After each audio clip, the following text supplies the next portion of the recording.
she's just as much responsible for this as I am. I suggest that you not make any statements. If your attorney was here, he'd tell you just to shut up. And he was shooting at us. One of the bullets hit my boyfriend in the back of the head, which is what caused us to crash the car.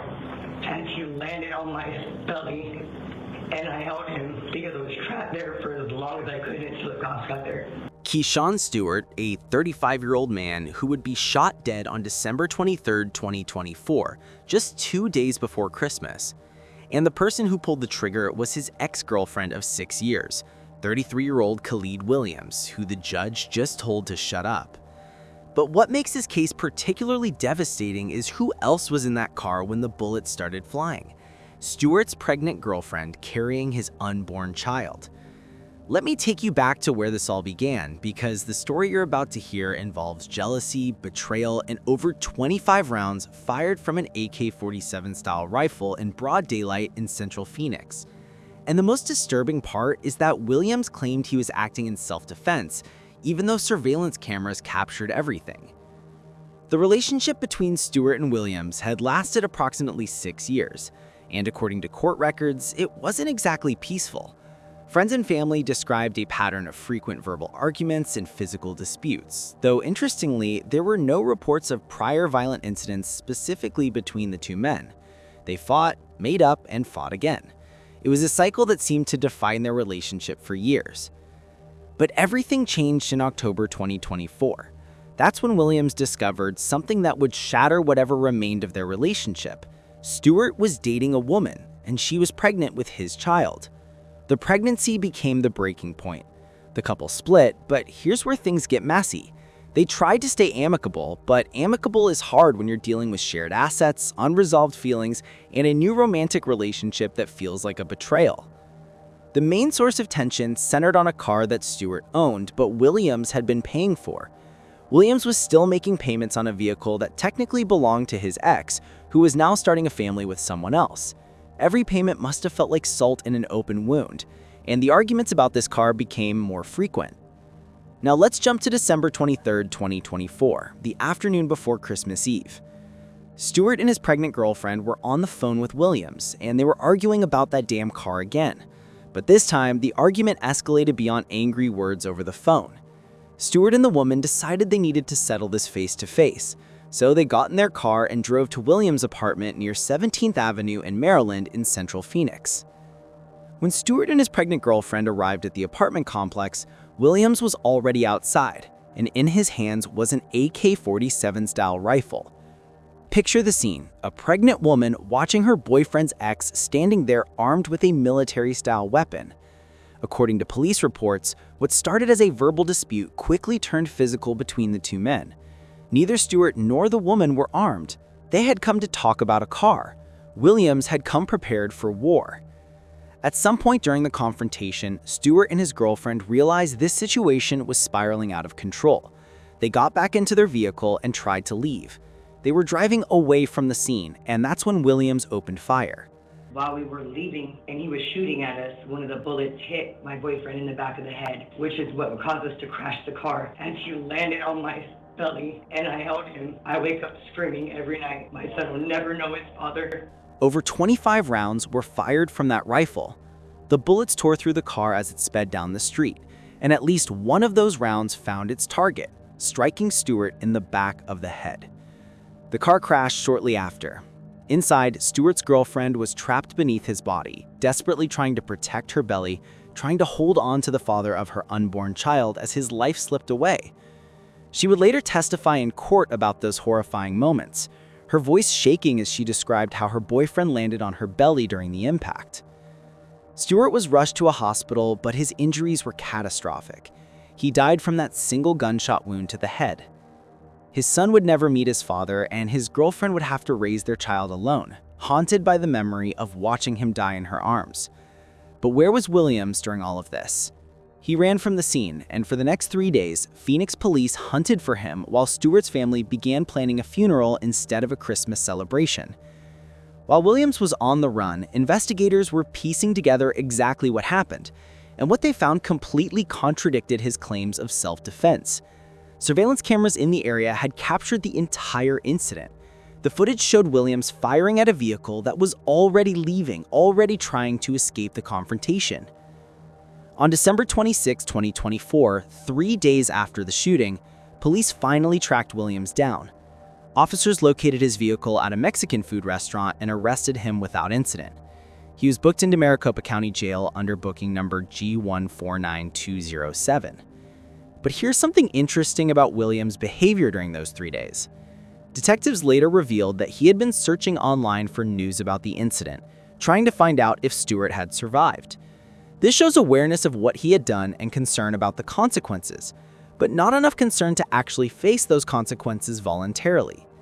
When police finally located him at that Mexican restaurant on December 26th, he went quietly. There was no dramatic standoff, no resistance. He was simply arrested and booked, and the wheels of the criminal justice system began to turn. And when he finally learned that his ex-boyfriend was dead, Williams reportedly expressed remorse. He told investigators he didn't deserve that and claimed that the only thing I could do was accept responsibility and pray for forgiveness. Remorse after the fact, though, doesn't erase what happened. And when officers interviewed Williams, he showed no remorse during the actual interrogation. The contradiction between his online searches and his interview demeanor painted a picture of someone who understood the gravity of what they had done, but wasn't willing to fully own it. First on Fox, a love triangle leaves one man dead, an unborn baby fatherless, and the accused shooter behind bars. All new tonight, Fox 10's Ashley Rodriguez breaks down those tense moments in court today. All right, you, sir, have been arrested. 33-year-old Khalid Williams was told multiple times by the judge to not say anything during his initial appearance Friday. Williams is accused of shooting and killing 35-year-old Keyshawn Stewart. I suggest that you not make any statements. If your attorney was here, he'd tell you just to shut up. But there's a lot to explain in this case. One of the shooting victims admitting to police it all started because of a love triangle. They were warned not to come to my home. They were threatening to harm me. She's just as much responsible for this as I am. Police say the murder victim, Keyshawn Stewart, dated Williams for 6 years, but the two men broke up in October. Yet the fighting continued and now involved a woman who claimed to be 3 months pregnant with Stewart's baby.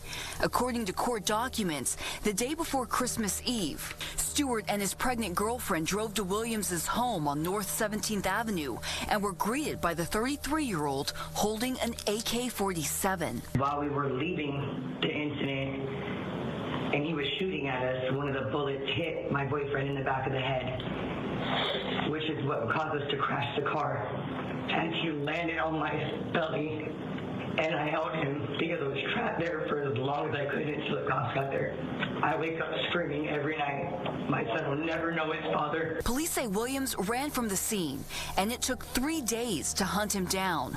Officers finding his car at a Mexican food restaurant where he was arrested. Mr. Williams has a criminal history with 6 prior felonies. Although none of them are crimes of violence, that is a significant number of prior felony convictions. Police say the shooting was caught on surveillance video, and while Williams claimed he accidentally fired the shot, 25 casings were found on the scene. When interviewed, officers say he showed no remorse. Williams faces 4 felonies, including premeditated murder in the first degree. His bond is set at $1 million. She should have stopped him. I tried. No, you didn't. Ashley Rodriguez, Fox 10 News. Me too. I feel like she should be in jail too as well. Well, talk to your attorney about it. Some dramatic moments in court today after a love triangle turned deadly, and the murder suspect defended himself in front of the judge and tried blaming the victim in this case. Police say 33-year-old Khalid Williams shot and killed another man, 35-year-old Keyshawn Stewart, this week in Phoenix. Court records say Williams had been involved in a love triangle with the man who was shot dead and a pregnant woman. She was also inside the vehicle police say Williams opened fire on near 17th and Maryland, 17th Avenue in Maryland. That woman was there in court and spoke today as well.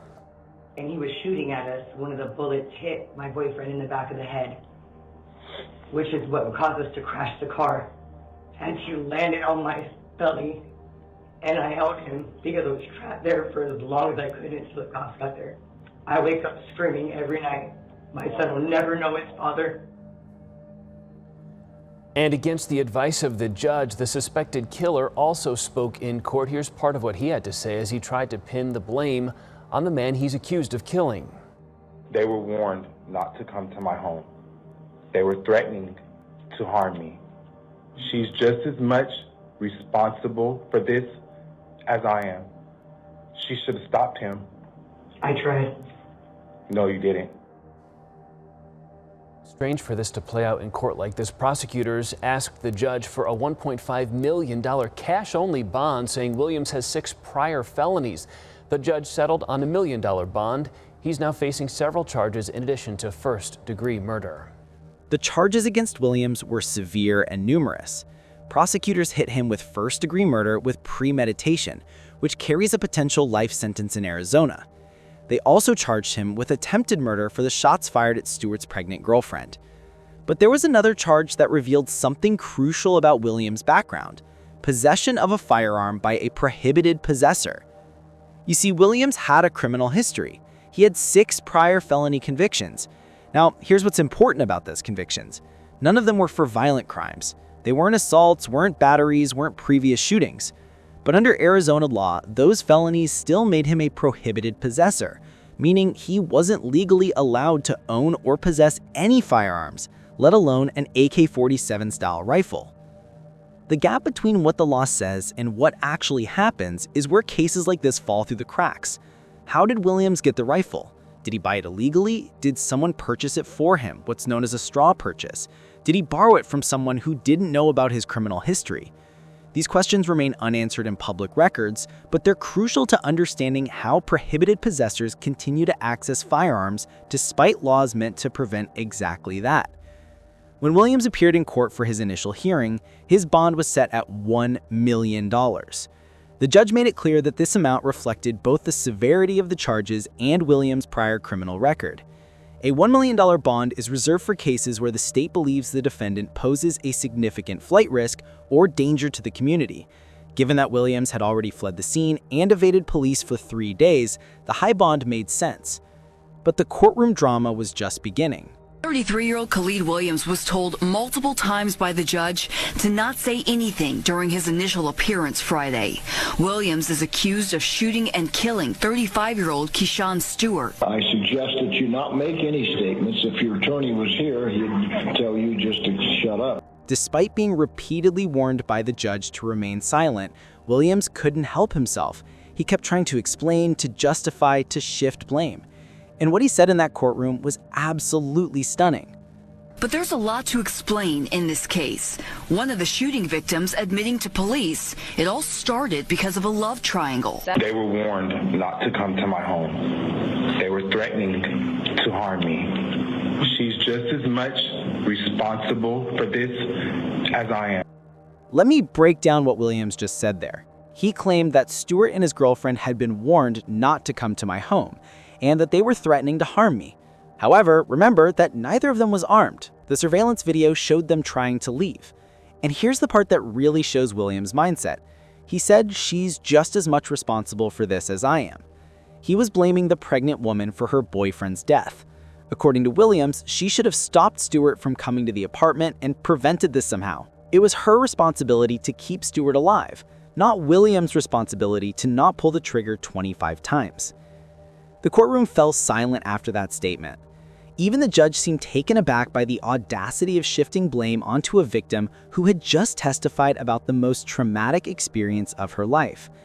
Stewart's pregnant girlfriend had her chance to address the court that day. Her testimony was heartbreaking.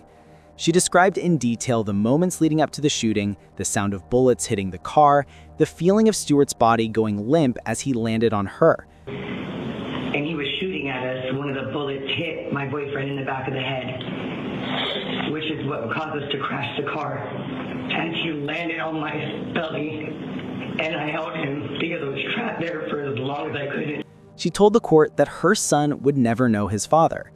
And how did Williams respond to her testimony? She should have stopped him. I tried. When the judge or prosecutor responded with, "No, you didn't," it was a reality check that Williams seemed unwilling to accept even in the face of overwhelming evidence. Police characterized the situation as a love triangle, and jealousy was identified as the primary motive. But calling it a love triangle almost makes it sound romantic, like some kind of passionate drama. What it really was is a case of someone who couldn't accept that their ex-partner had moved on with their life. There's also the question of why Williams felt the need to be armed during what was supposed to be a conversation about a car.